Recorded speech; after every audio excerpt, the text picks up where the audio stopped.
What would you say if I told you there is a fun way to teach your kids about money without getting that eye roll? You know what I'm talking about. That eye roll that our kids do to us. They're not sneaky. We definitely live in an era where educating our kids can be done differently than we're used to, thank you to technology. If you want to know exactly what I'm talking about, don't go anywhere. You are listening to Her Dinero Matters, the podcast helping Latinas have increased confidence and control over their finances. My name is Jen Hemphill, and as an accredited financial counselor, my mission is to help you be more confident and simplify your finances so you can save more, get out of debt quicker, and build your wealth. When was the last time you sat down with your kids to do some online shopping that they wanted to do?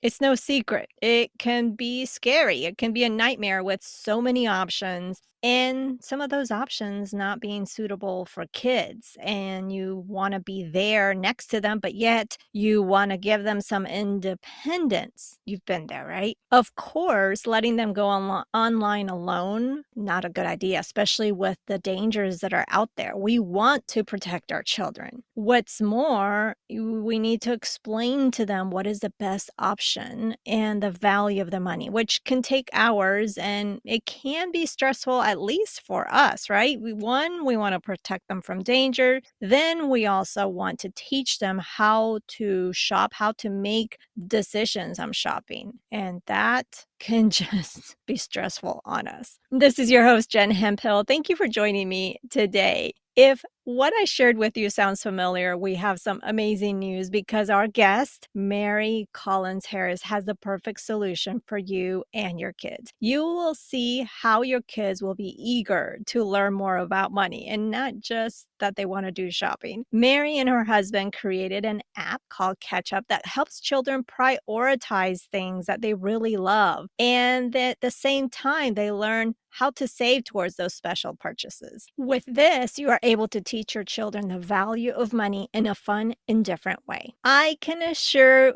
you that with today's conversation, you're going to be excited as well as is very interesting on how their idea originated. And of course, we're going to learn about the tremendous benefits it has for our families. So let's go meet Mary Collins Harris. Before we get to today's conversation, let me remind you that we have a community where you can share your thoughts, ask questions from today, and more. I'll talk about that more later, but let's go ahead and get on to today's show. Bienvenida, Mari. I am so thrilled to have you here. You have such a fantastic service product that I want to know, where were you when my kids were younger? So welcome.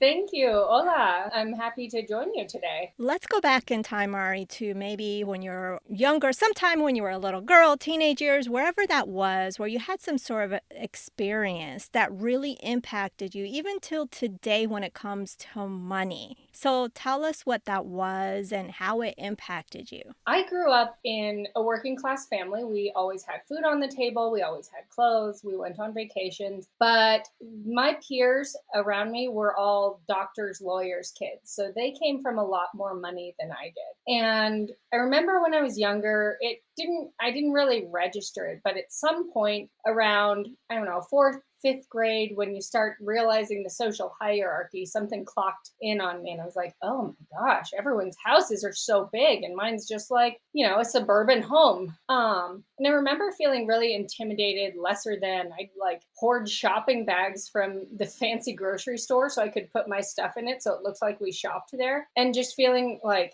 money was such a status symbol that I had to be constantly aware of and like feigning a life that I didn't have. And that feels terrible. That's no way to go through life. As I got older, I started mixing with different kids, and I realized that that kind of scrappy upbringing, like I mowed lawns to earn money when I was a kid. Like my parents didn't just buy me what I wanted, they made me work towards it and earn it. And learning to be frugal and scrappy like that kind of made me who I am today. I still love a good deal. I go to thrift stores. I like repurposing things. I like being a little more creative with how I spend my money. And it's really impacted the way I approach life in general. And now I can buy a brand new couch if I want to, but I'm still like, what's on Craigslist? What's going on Facebook Marketplace? Maybe I can score something perfect. Now that I'm older, I'm almost working in the opposite direction where I'm trying to think about purchases as an investment instead of a treasure hunt. So it's really interesting how those formative years of like feeling shame around money came to feeling pride around being scrappy. And now I'm trying to reconcile the two. So interesting. So if I heard you right, you're saying you're treating money like an investment versus a treasure hunt. Did I hear that Yeah, right? yeah. Trying That to is buy so quality interesting. items instead of Mhm. just, the best deal I can get. I'm trying to buy things that I know where they come from and they support things that I care about. There's so much that you can choose from nowadays and a lot of not quality Oh, for things, sure. right? Whether from clothing, toys, everything. And yeah, you're right. It's just you buy and then you end up I've been purging Me recently too. and it's just like, why did I get this? What was this for? Did I use it? Yeah. All the good stuff. So yeah, I hear you. And I like how you frame that, treating your money like an investment versus a treasure hunt. Love it, love it, love it. Now, I'm curious to know because you have a business or a service that's called Ketchup, which I love, that is for kids. So tell us, one, well, I want to know what inspired this idea. And number two, I'm curious if that your money story, if your upbringing had an impact in terms of wanting to create this for your kids. I'm wanting to see if there's a tie-in. I guess it does because the way we are raised impacts the way we parent our children. And so, growing up in a situation where I was expected to mow the lawn and do my own laundry and be very self sufficient from a pretty young age, I don't want to raise my kids to expect handouts. I also want them to have that same education of being self reliant and prepared as they get older. So, I have three kids. My youngest is 3, my middle child is 5, and my oldest is 7. They're pretty young, and we're kind of easing them into responsibility. But the idea for our business came in 2020. It was like lockdown time, and we were just finding stuff to do in the house. So my oldest son, who was 5 at the time, he really, really wanted an RC car. And those are like those remote controlled vehicles. I didn't want it. It's like, it's going to break. It's going to rip up the yard. It's noisy. You're going to run over the baby. Like, this is not something I want in my house. But he wanted it so bad. And he's like, what can I do? I'll like pick up the pine cones in the backyard. I'll rake leaves. I'll do whatever you want. He worked and he was, out there cleaning up the yard, picking up dog poops, and he earned the money he needed to buy something like that. So I was super proud of him. And this is like a 5-year-old, he wasn't a grown kid. Finally, he got, I think it was like $30 maybe, and he had the money in hand. He was like, cool, when are we gonna go to the toy store? I'm like, ooh, it's like May 2020. It might be a year. I have no idea when we're gonna go to the toy store. So we started looking on Amazon and we like searched remote control vehicle, and it was literally 10,000 choices came up. And I was like, okay, all right, let's wade into it. So we go in and it's like some of the products use the same pictures for different things. They're different prices with the same pictures. Sometimes they zoom in so the little car looks really big, and another one's made in China and ships in like a month. And there were just so many options that were not good choices for him, and he couldn't read at the time. So I was like, I had to sit there over his shoulder telling him yes, no, yes, no, yes, no. And the idea of like, oh my gosh, I wish I could just let him make this choice and I didn't have to micromanage this, what should be a joyful experience for him. But I can't walk away, right? Because he's signed into my Amazon account. He could just like be clicking buttons left and right, and I could end up with a pony at my doorstep tomorrow for all I know. So I was like, We both kind of felt trapped. He felt like he was being micromanaged, and I felt like I couldn't let him do this by himself. And I wanted a safe environment where there were a few good options and he could choose for himself. And there was nothing like that out there. So I pitched it to my husband. I was like, what if we could just like curate some good choices, like give a child a choice of two instead of a choice of 10,000, and let the kid make the choice themselves. So that was kind of how the idea was born. And we've been working on refining that idea ever since. It started out really big, and we're like getting smaller and smaller to make sure it fits the right niche. I can imagine. And the name, ketchup. Ketchup is it's spelled KETSHOP. So it's kind of like ketchup, the food. And one of the things we liked about ketchup is it's such a bridge for kids. It's like if there's something scary or new or too bitter, you can put some ketchup on it and it makes it more palatable for children. It's like it's a tool to make the scary more friendly. And that's what we're trying to be for young shoppers. We're trying to take this really adult environment and kind of make it more of a safe space for kids so that they can get this experience and like how to compare prices, how to figure out if the product you want is going to fill your needs and make those choices in a safe place. I love it too. And I appreciate it as a parent myself, even though my kids are no longer little anymore. But I appreciate it because it also, and with what I do, not just as a mom, but providing financial education for people, I really appreciate that this can help teach our kids some good financial habits and teach them about buying, teach them about comparison shopping without the overwhelm of all those choices,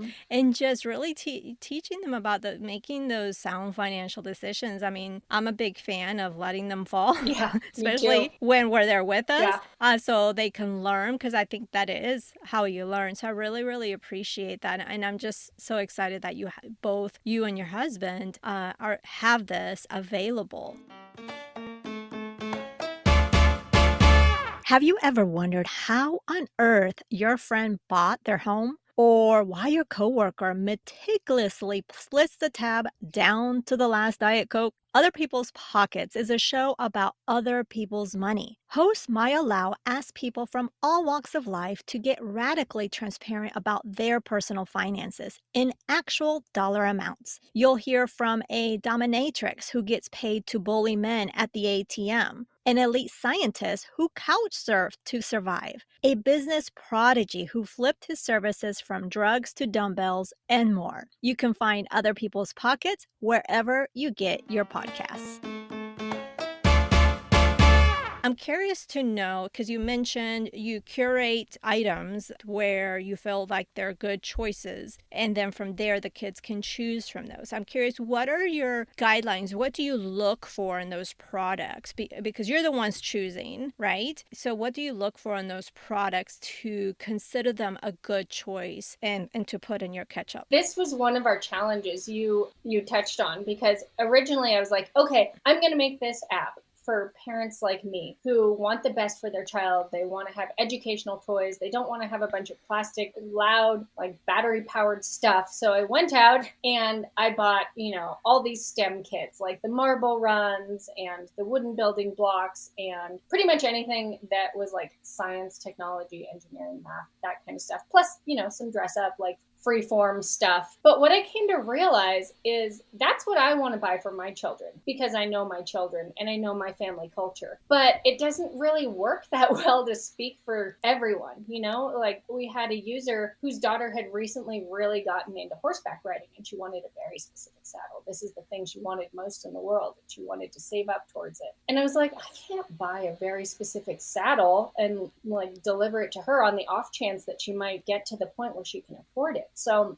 because of that issue, we eventually added the ability for users to add their own products. And that can be anything you want. It could be, a skateboard or a trip to Disneyland or, trip to grandma's house. It can be anything you want, because every family has different guidelines that they find appropriate or that their children are motivated to work towards. And so being able to be flexible enough to fit your family culture is super important. Okay, that's interesting. So basically, you curate some products families are able to also choose some of the, choose what they want to put on there, and then the kid will go shopping. And would you consider, I would think this is depending on the kid. Each kid is so different. But would you, with the app right now, because you mentioned with your child, he was 5 at the time, you were perusing Amazon, going through lots and lots of remote control cars. If he was 5, because he's older right now, if he was 5 right now, would you say, and knowing your child, would you say you could allow him on this app without supervision and shopping? Or, I mean, with some guidelines. I would,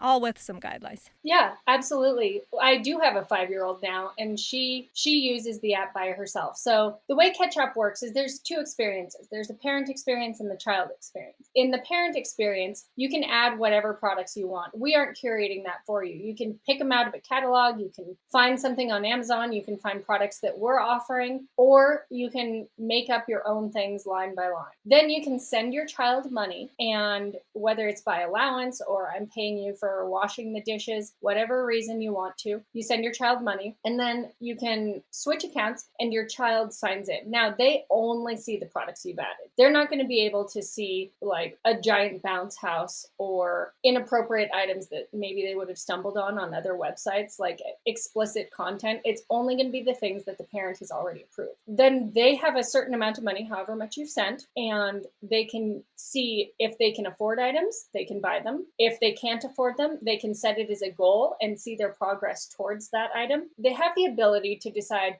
mom sent me $5.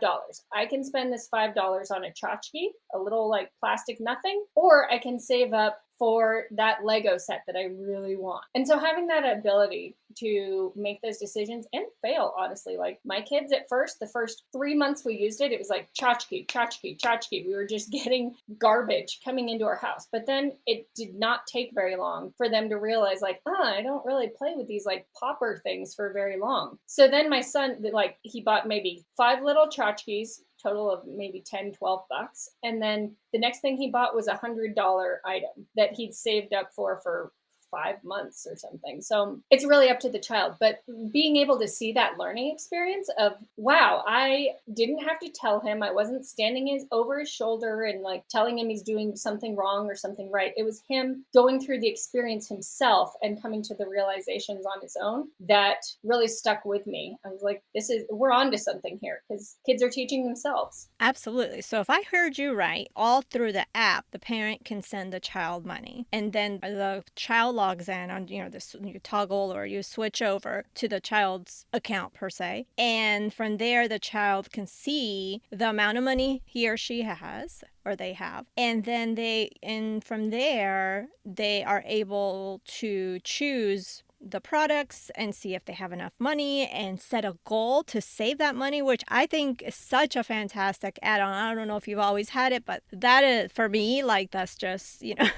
that makes me happy, because it's taking that moment to teach and you've included that, which I find fantastic. And I'm curious to know what are, as you because this has just been through since 2020, have been some challenges? I think you spoke on one, and I think of allowing parents to choose the products. But what are some other challenges that you have encountered through this whole process of growing this business and this app? One of the big problems we have is it's really easy to be like, ooh, I want this feature, I want that feature. And we're a really small team. So being able to focus on what's the most important thing. Like we wanted to have a chores app. We wanted to have like a story that told like, first you got money from mom, then you gave some to charity, then you bought this, then you got more money from dad. Like these are all on our pipeline. At some point, I'd love to have them.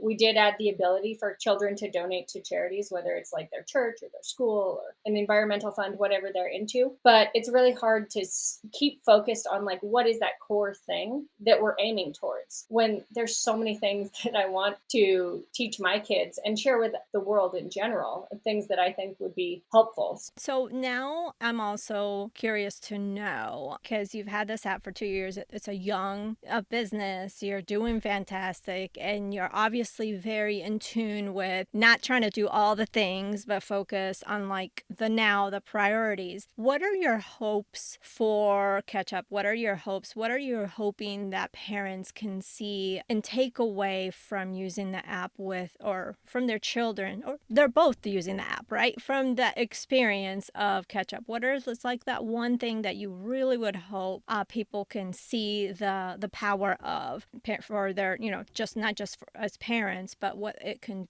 how it can help their children. I think initially when we built this app, the idea was to help empower children and also find a way to make our family more harmonious, not have those issues of like, you want something, you want it, you want it, you want it. Because before I felt like when my children wanted something, they'd ask me and it was 100% my decision, and whether I decided yes or no, it was like, have the kids been good for the last 5 minutes, like have I had my coffee yet? It was very arbitrary reasons. I didn't have a framework for it, so the kids were like velociraptors in Jurassic Park, like always testing the gates to see if there was a weak point, and if they found it, they'd like pounce on it, and then eventually I'd either blow up or I'd give in, and either way I'd feel weak. But ketchup has given us a framework for deciding how we say yes. And this has been super powerful for our family. And I hope it can be that for others as well. When we're working with the system we've put in place now, we know that whatever our kids are requesting has already been approved by us. So I know it's not going to be inappropriate. And I know that my child has worked towards it and earned the money. Whether we buy it or not is really more up to them than up to me. So it's taken a lot of pressure off of my back, and it's made our relationship a lot better because they're not,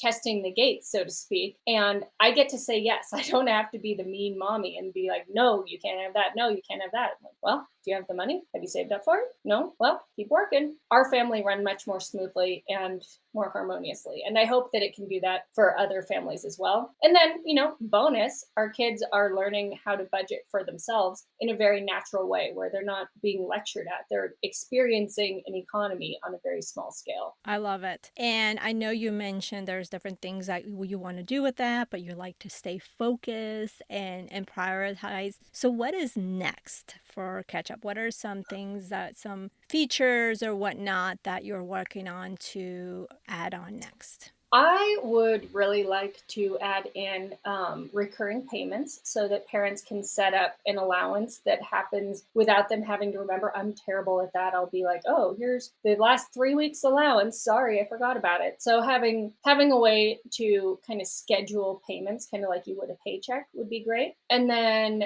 figuring out a way for kids to be able to see their progress in a more visual way. In a previous life, I did infographics, so I'm really into like breaking down these complex situations and making them palatable and bite sized. So right now, when kids look at their balance, they can see the transactions like mom sent me money, I bought a thing, dad took away some money, I like donated to charity. But I would love to be able to incorporate that into a story where it's like almost a hero's journey of like conquering the obstacles so that they could get to their goal. That's beautiful. And I really commend you and your husband for doing this. I appreciate you, Mari, for coming on, sharing all about ketchup and what you have going on. I think it is a powerful tool. I think a lot more people need to learn and know about it, especially as parents, no matter what background. I know here we have a lot of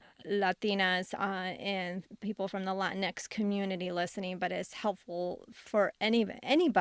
So I really appreciate you taking this on because I'm sure it's a little bit of Oh, work. yes, definitely. Or it has been a little bit of work to create, and then it's just a natural process of a business. The ebbs and flows is not an easy thing, and I'm not familiar with the app world or the technology world, so I commend you and thank you for doing this for all of us parents. Thank you so much for coming on and sharing that with us, and hopefully you'll come back and another time and share with us what is new. I would love to. Thank you so much for having me. It's been great talking with you.